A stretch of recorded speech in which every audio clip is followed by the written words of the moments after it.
This is a follow-up to a video I released a few weeks ago about Final Fantasy XIV's Starlight Celebration, so I would recommend watching that one first if you haven't, but here's a 30-second summary. During Starlight Celebration, it snows continuously in the starter cities and housing districts, blocking all weather-dependent content except for 2 rain-dependent fish in Gridania. This has led to a decade-long, low-level debate about whether the Starlight Snow is actually snow or if it's somehow acting as rain or rain in disguise or something. I tested out a bunch of stuff to see if it was secretly rain or had rain-like properties, and none of it worked, with the biggest nail in the coffin being that another rain-dependent mechanic in Gridania, a sightseeing log entry, couldn't be triggered. So in the end, I concluded that the snow is actually snow and they manually made those 2 fish catchable during snow. Rain Callers because they're needed for a Fisher class quest, and Storm Dancers because, I don't know. The end. Believe it or not, I actually cut stuff out from that video because I didn't want to get too technical, and I also didn't want to do too much outright speculation, but I've gotten so many comments about specific other tests that I could do, or ideas and explanations for stuff, that I had enough to do a full-length follow-up video. So let's get into the real nitty-gritty, shall we? First, let's talk about the one thing that I straight up missed. While Storm Dancer is only caught in the Jadeite Flood in New Gridania, Rain Callers are actually caught in 2 fishing holes. The Jadeite Flood in New Gridania, and Whispering Gorge in Old Gridania. I really wish that I had caught this for 2 reasons. 1, it's a pretty embarrassing mistake to make, especially as a self-proclaimed fisherman. 2, this is a huge piece of evidence in favor of my conclusion that the snow is not rain. In the first video, I had to resort to a few assumptions and some kind of shaky reasoning to argue that the 2 halves of Gridania are operating with the same weather logic, since my best argument in favor of snow not being rain was the Lancers Guild sightseeing log entry in Old Gridania not triggering. Having Rain Callers catchable in Old Gridania puts the entire thing on much stronger footing, and I'm actually way more comfortable with my conclusions than I was originally. The snow is not acting as rain. Now, the number one thing that commenters mentioned that I didn't think of at all was gardening. This was a big blind spot for me because I don't own a house.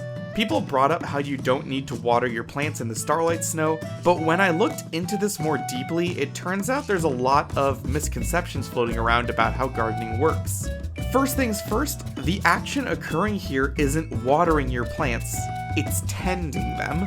The animation that plays is pulling out a watering can and watering the plants, but there's nothing actually water-related happening. You still need to tend your plants even if it's raining. This is a super common misconception and is probably responsible for tons of dead crops, but rain does not water your plants, because your plants don't need to be watered. They need to be tended. If you tend your plants in the rain, the animation changes from pulling out a watering can to this weeding animation instead, but the same underlying event is occurring. So you can understand the confusion a lot of people have when Starlight Celebration starts and they apparently don't need to water their plants anymore and are just weeding them instead. But it's just the animation that's changing. You're still tending the plants. And it turns out that this is the animation that plays in any snow too, not just Starlight. So here I am weeding in the regular Imperium snow after Starlight Celebration ended. So I guess it's just the animation that plays for generic precipitation. There's nothing about gardening that implies that the snow is rain.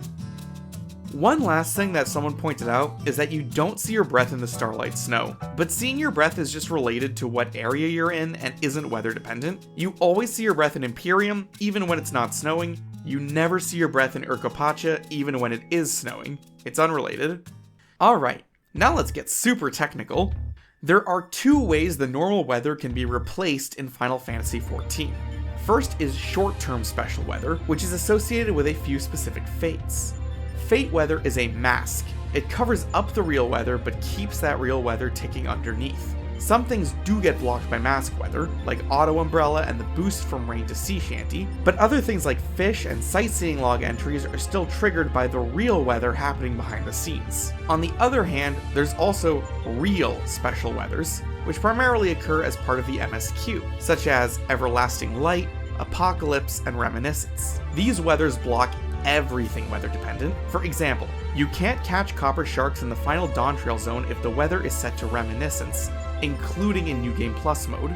The easiest way to tell whether something is a weather mask or real weather is by checking the Skywatcher NPCs. The masks don't show up and they'll just report the underlying real weather, but if the weather is being fully replaced, like with MSQ weather, they will show that. The Starlight Snow is reported by the Skywatchers, so we know it isn't just a mask, and this is supported by the way that it blocks the sightseeing log entries and fish. Although, to be fair, there actually is theoretically a way for the Starlight Snow to be a mask weather. Sort of. If the weather in Gridania was permanently set to rain, and then masked with snow, that would allow rain colors to be caught and still block all of this other weather-dependent stuff like sightseeing logs and auto umbrella. But we already know this can't possibly actually be the case because the Lancers Guild's rain-dependent sightseeing log entry is blocked, and mask weathers don't block sightseeing log entries entirely, so this is out as an option. Additionally, this would theoretically mean that the weather in Gridania would show up as permanent rain at the Skywatcher NPCs for the duration of the event, which doesn't happen. Although extremely interestingly, I did find a bunch of really old references to people saying that Skywatchers did report endless starlight rain in Gridania, although I haven't seen a single screenshot or other piece of hard proof, so I'm a bit doubtful to say the least. But if this were true, it would raise another really interesting possibility. What if this is how it worked in the first year or two, and they changed it to actual permanent snow because Skywatchers reporting rain in Gridania when it's clearly snowing was too obviously weird? It's not impossible. Is it likely? Well, unless someone can provide me with an actual screenshot or something as proof, I'm gonna say not very, but it's a fun idea. But the possibility of the snow being a mask today is basically excluded. If the snow is acting as rain, they would have to do it by creating an entirely new snow weather with rain-like properties, which is actually what a lot of my testing in the first video was focused around, and which I'm pretty convinced at this point isn't the case either. There are still two things that really bothered me in that first video that I don't have good explanations for, but I do have some theories. I wanted to avoid speculation in that video, but I'm just gonna dump what my ideas are here now. First, regarding the doubled weathers in Gridania and the Mist. A lot of people misunderstood what I meant by this and interpreted it as saying that there's twice as much rain in Gridania as elsewhere.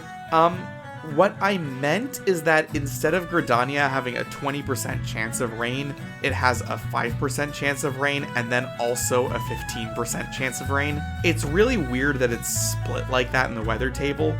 The best guess I have at this point is that it's kind of like a copy-paste error, almost. Basically taking the exact weather tables from Central or East Shroud and replacing the thunder weather with a second rain, and then just not consolidating. Something similar appears to have happened to the Mist, which has the exact same weather table as Middle and Lower Lenosha, but with the windy weather replaced with a second fair skies. Thunder and windy are both kind of extreme weathers, so I guess this is a reasonable approach if you didn't want that type of weather to be showing up in the housing districts, but still want similar weather to the surrounding areas. Incidentally, if you watched my other video about Imperium and you're curious, no, it does not seem like anything like this happened there. Imperium remains a confusing mess. The other thing that I'm still not sure about is why storm dancers can be caught in the snow. I had lots of people suggest explanations hinging in some way on the fact that storm dancers are the big fish version of rain callers, and that's really just not how it works. The big fish version of a fish isn't actually related to it. They'll often have totally different time or weather windows, sometimes even different baits or different preferred hook sets. So I think what's happening here is an example of people misapplying Watsonian analysis. Watsonian analysis, more properly referred to as diegetic analysis, but I'm making a YouTube video about Final Fantasy XIV here, is a way of looking at plot or story elements from an in-universe perspective, so based on lore, world-building aspects, characterization, other such explanations. It's named after Dr. John Watson, the perspective character in the Sherlock Holmes series, and it contrasts with Doyleist analysis, named after Sir Arthur Conan Doyle, the author.